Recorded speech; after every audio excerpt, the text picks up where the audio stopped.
This video will cover question 72 from the biology section of the 2018 NSAA paper.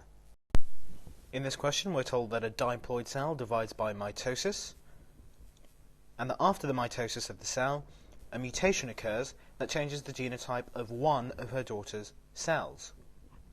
One of the daughter cells from mitosis. This leads to the production of a non-functional enzyme instead of the functional enzyme in the other daughter cell. The mutation has no effect on the phenotype of the plant, or the number or the length of the chromosomes. So, bearing this in mind, we're asked which of the following statements describes the situation of the daughter cells after the mutation has occurred. So we've got three statements here which are to describe the situation with the daughter cells, the differences between them. The first one focuses on the chromosomes, the second on the alleles, and the third on the sequence of bases in each allele. So you can see there appears to be a sort of a hierarchy being mentioned at from sequence to allele to gene in these statements. And that's actually quite instructive, and that's actually what the question's trying to gauge, whether or not we know the difference. So let's think about what the difference is between these three. A gene is a section of DNA which codes for a protein which has a function. The key part of a gene is that it has to have a function.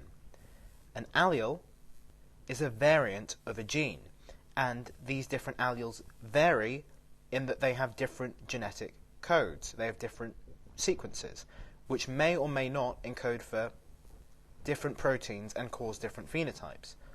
It may well cause a different phenotype, but it might not. Sequences. So the sequences relate to the sequence of bases that you have on the nucleotides of the DNA.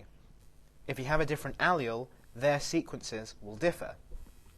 Okay, so now that we've established that, let's look at our statements. Firstly, the chromosomes in the nucleus of each daughter cell will contain the same genes. Now, the same genes will be present because those sections of DNA, the comparable sections in which there's been a change, nonetheless still code for the same function, which is to produce an enzyme. The difference being that in one of the cases the enzyme has now become non-functional, i.e. the enzyme doesn't work, but don't get that mixed up with the definition of a gene, which has a function, and that function is to produce an enzyme, whether or not it works. So they both have the same genes.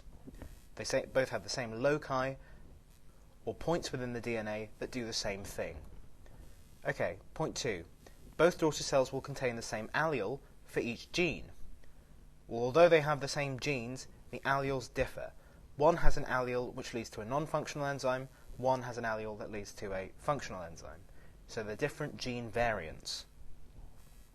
Thirdly, the sequence of the bases along each allele will be the same for each daughter cell.